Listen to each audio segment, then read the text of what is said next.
I'm broke the boss, I flip the script. Super Trucker Podcast got me fully equipped. Left the noise behind, now I'm stacking green. Voyager Nation make me live the dream. HR 5423, what does that mean to the owner-operator community? It means that now, if passed, that the government will govern you a little harder. All right, so this bill is getting introduced to prohibit the use of predatory commercial motor vehicle lease purchase programs by certain motor carriers and for other purposes. Yes, but before we start, let me just give you a disclaimer, because many times we spoke about lease purchase programs, good, bad, indifferent, and we do not recommend anybody ever to take any of those to jump into any of these lease purchase programs, right? Because usually that's a recipe for disaster for very different reasons. This right here says predatory, kind of like pushing the idea that carriers that predatory. Nobody really has idea how all that situation happens, how we become predatory, what leads to that. Right. And a lot of times that predatory is actually them just covering their losses and expenses, and crazy turnover, because usually zero down, sign and drive, no credit check, and that creates a lot of expenses. So if you Super Trucker Podcast viewer on a regular basis, do not do it. Even if it's legal, we do not recommend to participate in carrier lease purchase programs. We against them. However, I'm also against them to be outlawed. Yeah, so I got to take my glasses off for this fight, man, because yeah, a little bit. I agree with the comment, because here's what happens. Once you start over-regulating, now they're stepping into everything you can and cannot do. I'm just talking about natural selection, man. Like, what if people just don't use these type of programs? They would just naturally disappear. Where is the strength in the individual to just walk away from a bad deal? And it's kind of like you governing your own car. So let's say, would you govern your car in Florida? What's the max speed limit? 75? For some. Not for you. Allegedly. But so for most people, it's 75. And because it's 75, I think then cool. If we go by that logic, let's all go and govern our cars at 75 miles per hour. Who's going to do it? Not me. Yeah. I never speed, but I'm not going to do it. Yeah. I don't want to. I can self-govern. But that's what I'm saying, because the self-awareness kicks in, right? So you're doing 75. However, you're not blindly doing whatever speed limit you're doing. You're checking your surroundings. Is there additional traffic? Is there an ambulance? Is there people? You self-govern, self-adjust to make sure you don't crash. Yes. So that's the same thing with lease purchase programs. So nobody wants to talk about it, and I get it. It's just like a bunch of people. Well, here's what I'm saying. There's a better way, because check this out. Yeah, so there's a better way to say it, of course. we actually the one thing I do think is good, we talk about it, is the low mountain. But let me tell you how they protect themselves from a predatory, let's say lease to purchase type stuff.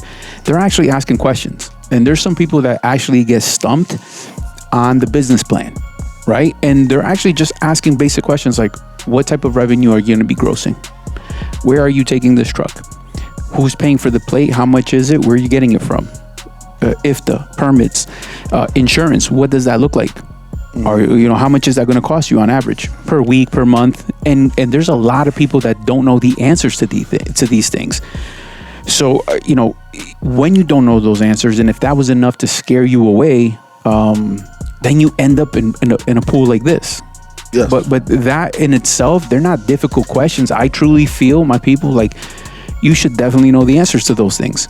Yes, I think we're just trying to protect our business, and we're trying to protect your business, because for them to be successful, we need to make sure that you are successful, that you are able to pay your bills. So all these questions are very valid questions because, believe it or not, we come across people that have no idea how trucking works, and yet we got the truck.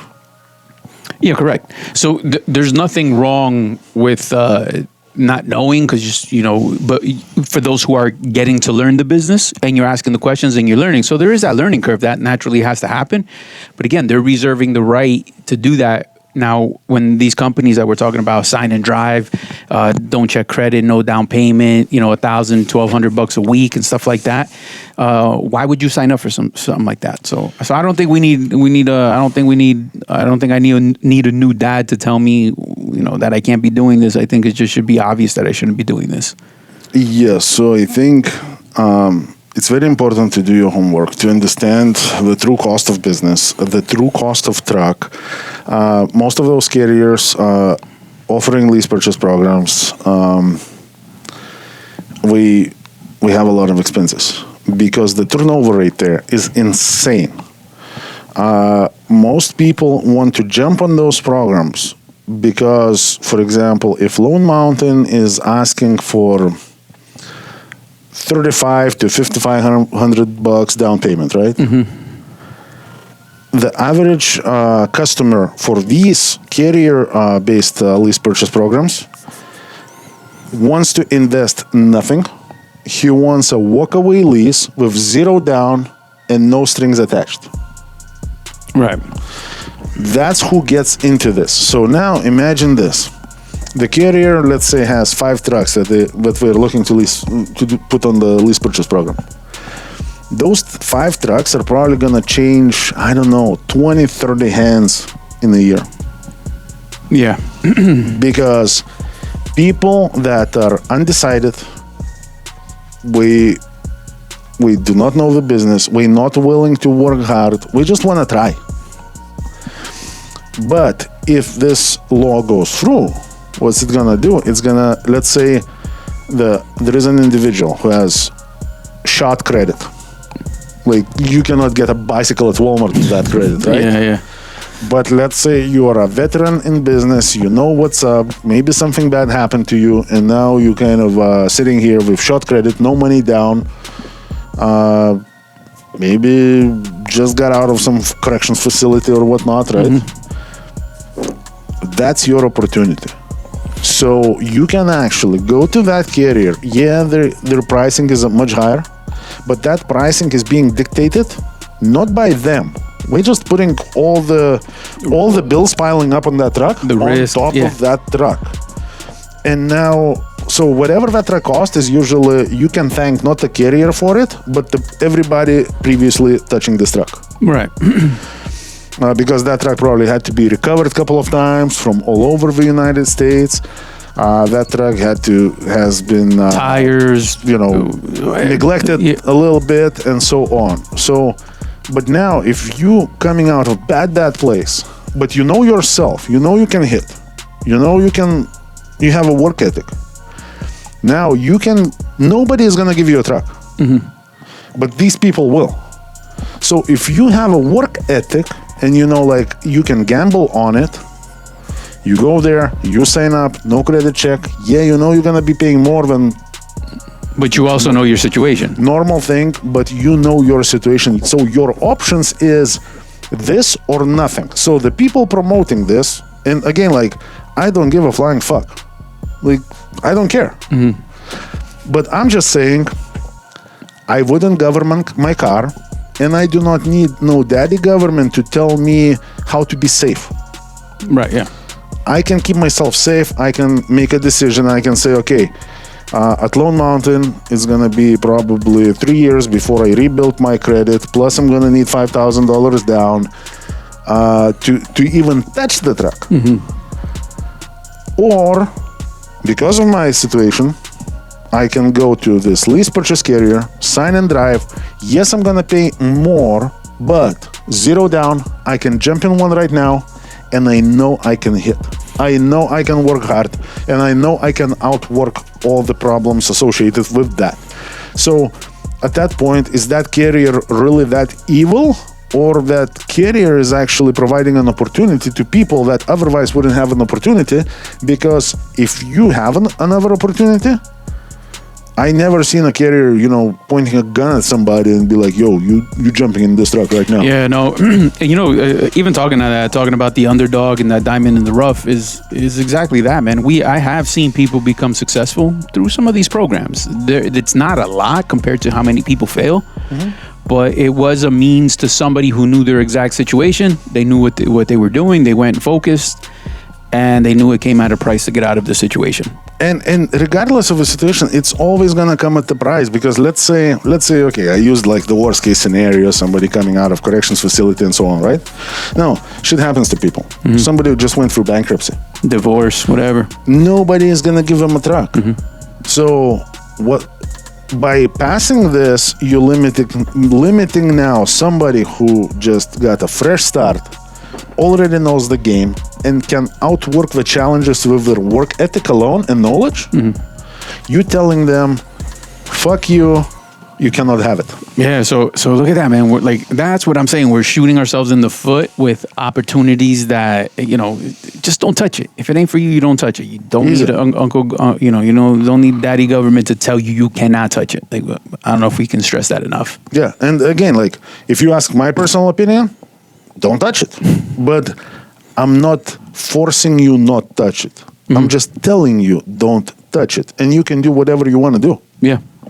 Once the government is going to say don't touch it, if you're going to touch it, you're outside the law. Included that, Guy that just got out. Come back. Yeah, pretty much. So I say, come on. The beauty of trucking and being an owner-operator is independent contractor, independent carrier.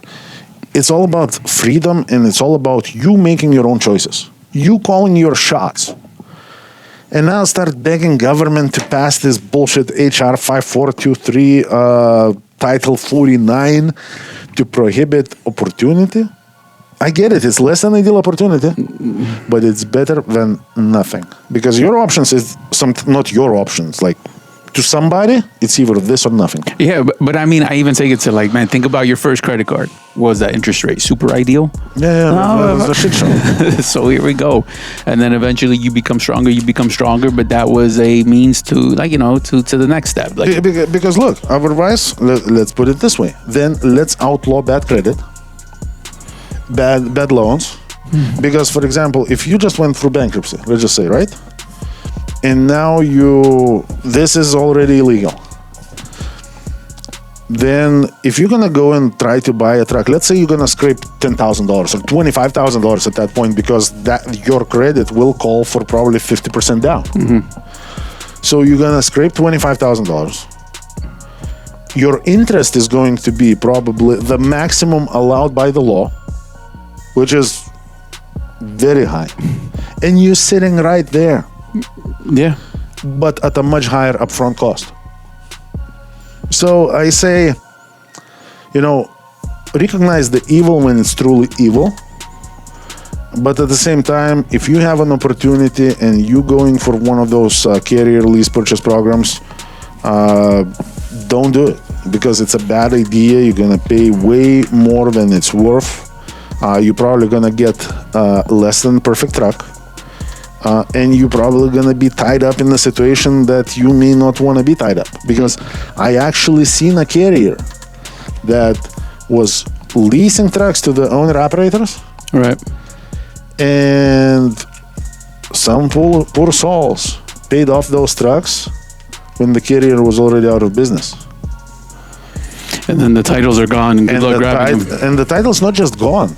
The problem is the carrier was collecting the money for those trucks, but we never paid for those trucks. So the banks aren't giving up the yeah. So the bank is still saying, bro, there is a $50,000 hanging on this truck.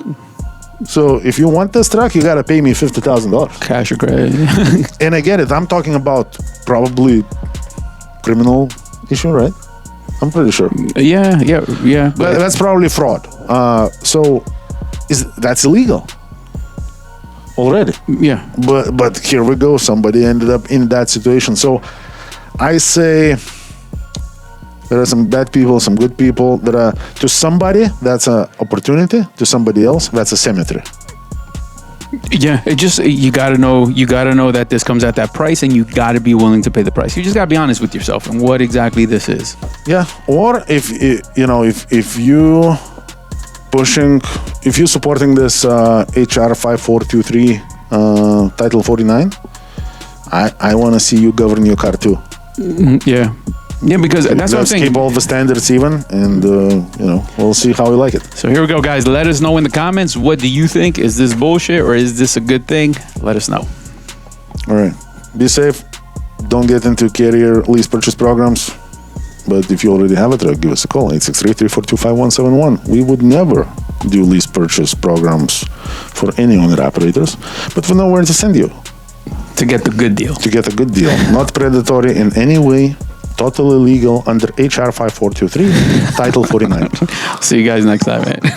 Operators looking for the best business owner opportunity, look no further. I got all the programs that are going to make you successful. Everything to operating from 2 different fuel cards, top of the line trailers with a maintenance program that is unbeatable, to plates, insurance, you name it, we got it. All you got to do is give us a call, 863-342-5171. Learn more and get started.